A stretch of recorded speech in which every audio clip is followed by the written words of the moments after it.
Ooh. Hey, up next on the MARR Army Rock Show, I've got fellow shiprockers, Daybreak and Embrace there from South Florida. I was spent most of the day listening to their Mercury EP, but they're working on new music, and I'm thrilled to have them on the show. Guys, welcome to the show. Thank you, man. Hello. K-Rock. Thanks, Scott, for the warm welcome. So, hey, so big news out of the Daybreak Embrace camp, and I want you to tell folks about the big trip overseas. I'm not even going to say what it is. I'm going to let you tell folks about it. Well, it's going to be amazing. We're going to be actually going over to this little place called Poland and playing this tiny little festival called Woodstock. Yeah, it's really amazing that we even are getting to do this and representing South Florida, you know, showing that, you know, hey, we got some rock, but, I mean, they don't even know they probably don't even know what South Florida is, so. So tell folks a little bit about that festival, because a lot of people here are going to be like, so what is Woodstock Poland? Because this isn't like a small deal. Not at all. This is the largest open-air festival in Europe. Attendance last year were upwards of 750,000 attendees. It's going to be insane. So, did I hear that right? 750,000. Yeah, well, 750. and like I think a few years, two years ago when Prodigy played it, there was like literally 1 million people. Like literally, like Google that. It was actually a problem. There's too many people and not enough security and whatnot to actually maintain the festival. So got a little nuts, as Woodstocks do. So congratulations to that, man. And, you know, it's been a heartbeat since I, you know, got to see your band play live. Last time was on Shiprock. So, give us a little bit of, you know, information. What have you guys been up to? Are you working on new music? And what do you guys got going on? Yeah, a big part of our, I would say our year plus has been writing, demoing, recording. We've been both in the studio as we were for the previous demos, and also what we were doing is we actually acquired a bunch of equipment ourselves, and we did a lot of work independently, sending material back and forth, and just cranking songs. We had like a really, I'd call it like a creative binge, and we were just writing, and then we started, you know, trimming that down, picking favorites. That's called the creative purge. Yes, exactly. One day a year. But yeah, so we wrote, and we tossed stuff, we kept stuff, we practiced stuff live, and now we're actually at a point, we're on the cusp right now, where we have gone back into the studio. We have finished. I can say the word. Can I say finished? Yes, we have finished. An EP, we got tracks ready. We just got masters sent back to us. We were listening tonight, a couple minutes ago before you called, and we were just flipping out. Like, we're doing backflips listening to this stuff. Yeah, my neck hurts. I fell on my head. Yes. So, we're crazy stoked. We are at that point, like, we got this material in front of us, so, you know, now we're thinking about release schedule. Like, we're flipping out. We're totally excited about this.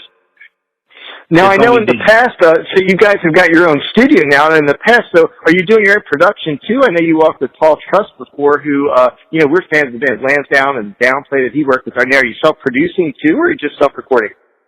Well, we were starting to self-produce, which we've actually, you know, learned quite a bit, so that does help the writing process. But, no, we actually did go with Paul Truss again. You know, you gotta trust the trust. And you know, everything sounds great. We just got back from mastering as Ryan, the bass player, said. And things are sounding awesome. I mean, the guy's got 20 plus years, so anything we do, he's going to be better at pretty much. Yeah. So, but on the writing aspect, learning the equipment and the production side actually really does help the writing process for any other aspiring musicians out there. So, being, you know, you guys have done a lot of things as an independent band. Talk about what are the advantages and disadvantages of being indie? Well, I think one of the advantages is that we get to do what we want when we want, I suppose, and we don't have anybody, you know, breathing down our neck of any kind of scheduling or sound or anything like that. We can choose exactly how we want this band to sound, how we want this band to be, you know, received by everyone, essentially. So I think that would be one benefit of it. I don't know if anybody wants to add to that. Well, I mean, the other thing is that we do make 100% of whatever we put out. You know, any kind of label, you're making, industry standard 10% of, 100%. So yeah, that is one of the another positive side to that. Even though, it's still not a lot. we have a lot of fun sourcing directly to our fans, for input, either about shows or things we want to go for, things we want to play on. We're actually thinking about that in terms of our music and our release schedule. We're like, look, the label that put this EP together is our label. It's us. We can release it when and how the hell we choose. So now we can kind of turn around to the fans and be like, hey, we're thinking of doing this. What do you guys want? What do you guys want to hear from DE? We can go straight to the source for that. This is James. I'm the singer, and I think one of the biggest advantages of being independent for the last 6 years that we've been pushing forward is basically we've been able to grow as a band without anybody breathing down our neck. And we do look forward to getting onto a label, maybe an indie or someone bigger here in the future. And the money will be nice, the exposure will be nice. But right now, we were able to take these last 2 years and become a band without anyone giving us any type of direction. So now we're all solid as 5 members with 5 individual characters and 5 individual styles that all came together to create what Daybreak Sound is now becoming, which in this last, bit of 40, 50 songs that we got together was something that we all were able to explore and finally go, oh, this is kind of where our sound is going. This is kind of where we feel that our direction is going. Now, when we approach a major label, they already have an idea of what we really want to do. And it might help in the long run to have that, molded before they take advantage of us and try to shape us in other ways. Yeah. One more thing I'd like to add to that I think would not have been afforded to us had a label been we would have been with a label was that we were able to build this band, and by building this band we found the characters that work together. By the way, this is Kenny, guitarist. We were able to work together and become more of a family unit, so that's something that I think is very unique about this band, that everyone is we're like brothers. So that's something I think that really needs to be noted. So, you got the new music coming out, and I told you I spent the day listening to Mercury, so there's 2 songs I want to ask you about. The first one was Severed, and it seems like kind of an angry tune, and as I listened to it a couple times today, I'm dying to ask you, what is the message behind that tune? I guess that's my turn. The message is, I guess when I was writing that one, it was, when I was in a place of kind of trying to push through all the people who were not taking the band serious and me serious. And, as any artist, you get a lot of resistance from people close to you. And, I guess where the line came up, you better walk a mile before I wipe the smile off your face was, everybody, they're always in your face, smiling and acting as though everything's okay, but then they're turning around and they don't believe and they don't really want to support you, in the back of their mind or in the back of their character. So that kind of, for me, it was a little bit of an angry push to say, you got to understand where we go through, what we go through, where we come from, and that, for me, it's been 15 years in the making as an artist. For all the guys here, we're in 10, 15 years apiece, if not more, if I'd really want to make ourselves sound old. But it came from the space in my psyche of a lot of people don't see the struggle for the 10, 15 plus years before they just dismiss you as someone who doesn't know what you're doing, or, is just, fly by night dream type of musician where, when you commit to this level, that, the 10, 15 years, you see a lot of friends and family come and go, you see a lot of support come and go, and in that, it's disappointing on our end because, we're just doing what we know is going to make us happy in our life. We're all working individuals. We're all supporting our own economies and, paying our bills. We're not, living on welfare and, living off the streets and, being musicians that are saying, oh, well, I'm going to make it big famous one day. I'm just going to suck out the system and make it famous. No, we're hardworking. We've, made it to this point in our career on our own. And I guess that song came from an area where I want people to see that and respect that rather than just, sneering at us and smiling at us and acting as though we didn't earn our keep so far. Yep. That is so well said, man. And like, I have a ton of independent bands with the show, but most people don't understand like how hard bands work, and they have full-time jobs, and like they have a second full-time job being a band.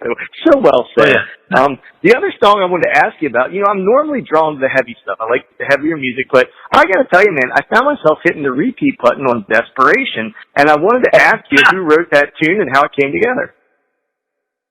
Well, if you had any idea how long that tune had been in the demo reels, I mean, when I first joined the band with Gian and Kenny in like 2009, that song was like this chintzy little guitar riff on the demo reels way back then, and it somehow reared and reared again, where like years later it became something bigger and bigger, and then finally we took the guitar part and added a little more presence to it and got it really thickened up.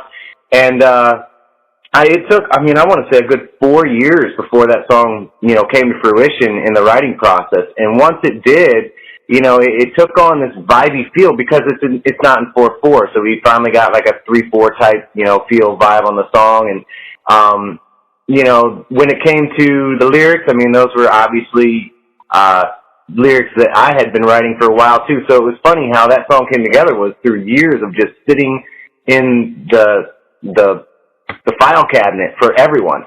The music was sitting in the file cabinet, the lyrics were sitting in the file cabinet, and once the band got together and started jamming the song live is when the feel and the vibe of the song really all came to be. So I'm going to give you each the opportunity to answer this question. Now, mind you, I'm a PG-13 show when I ask you this question, so just keep that in mind when you answer. So we have the opportunity to sail with you on Shiprock 2015. It's our favorite 4 or 5 days of the year. We're going on it again this year. What was your favorite memory aboard Shiprock 2015? Who wants to go first? Oh. Well, I think Ryan can go first on this one. Oh, yeah. Thanks for that. I'll step in front of this train. Shiprock 2015. Where to begin? And I'm just speaking for myself, I'd never been even on a cruise. I'd never been even on a big boat. So I walked in there totally green. And I was just floored from the first moment of day one until the last minute of the last day. And the craziest part was, and this is this the cliche answer? It's just watching these bands that I've just idolized, half of them are the reason, you're talking about Limp Bizkit, Sam Rivers is like the reason why I picked up a bass, and watching these dudes play live and kick it, and watching them close from the artist section and all that, and then these guys getting off stage and just coming and hanging out, and we were standing there, having a cocktail with Mr. Sam Rivers. I'm like fangirling out. I'm like, just like totally losing my mind. But yeah, but that's one instance. I can't even begin to put it together of how many times it's happened. Lacuna Coil on the boat, and we were flipping out, total fangirl over them. Living Color, and we got to play with Living Color after we got back. And we were going to play with them in Poland again. Yes, and now we're playing with Lacuna Coil and Living Color in Poland at Woodstock. We're just I got to stop. Freaking out. This is Gian, the drummer. This is Gian, the drummer. Pretty much everything he just said, but one of the biggest highlights is hanging out with the drummer, ex-drummer now for Dream Theater, Mike Portnoy. Shirts off, margaritas in hand, and just talking with this dude when I literally idolized him, like even did a project on him in like 7th grade of, your heroes. And here we go, years and years later, I'm just hanging on a freaking island with this guy. That was a little crazy to me. Kind of blows him out a little. Kenny here, guitar player. For me, everything was amazing. I grew up with a lot of these artists, listening to them. And for me, I would have to say, again, everything was amazing, but I have to say standing in the artist section of, while watching Filter play was the most amazing moment of the whole thing of my entire life, probably, because these were guys that I looked up to for so long, and to be there as almost as equals, being on the same show, playing with these guys and watching them play live from a very privileged area was, I kind of lost it and kind of broke down a little bit, but that was probably for me the best. Who's up next? This is Dan, the other guitar player who's been silent this whole interview.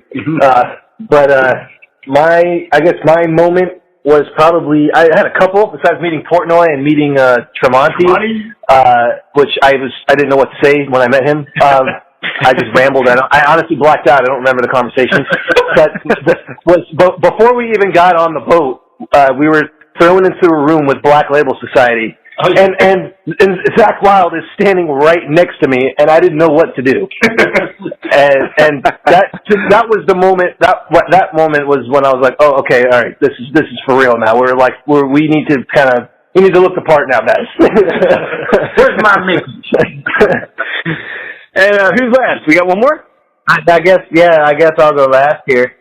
And I guess it goes right on the lines of what everyone is saying. Like, to be on the boat with all these huge bands who have influenced us and pretty much molded even the way we write and approach writing music, I mean, that's just, something to be said in itself. And to know that, we have not had even a smidgen of the career of all of these people on the boat, but yet here we are, right in the likes of them, on the same bill, per se, and right on the same stage, per se. And that right there, I guess, for me, individually, it just showed that, this industry is all what you make it.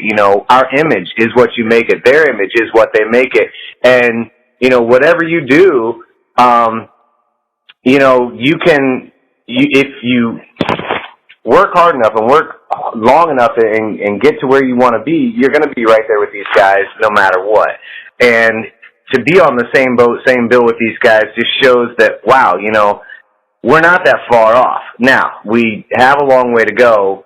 I mean, that's a given. But at the same time, we've stepped on the same territory, we've stepped on the same stages, and we've been on the same shows as these bands, and that to me is something where I can be proud of that. I guess my biggest moment of the boat was just being proud that I'm on the same boat, same show, same stages with all these great names, because now, I can say to anyone, I played with this band, I played with this band, and all these bands, you can rattle off all 20 of them on the boat or more, and everyone knows every single one of those bands, and to be bunched in with those great bands is something that you can't replace.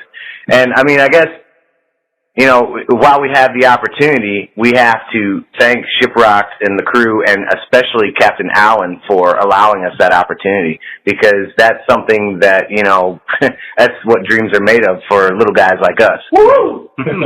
Well said, man. So, I loved hearing those stories from you guys, and, hearing the comments about the Filter Show, man, I was probably standing pretty close to you at that Filter Show. I had a very similar experience. Daybreak Embrace. They are from South Florida. They will be heading over to Europe for Woodstock, Poland very soon. I encourage you to go out and get the Mercury Fantastic, and I look forward to their new music. Guys, thank you so much for being here tonight. Thank you. Carl. Hey, Rock. Yeah.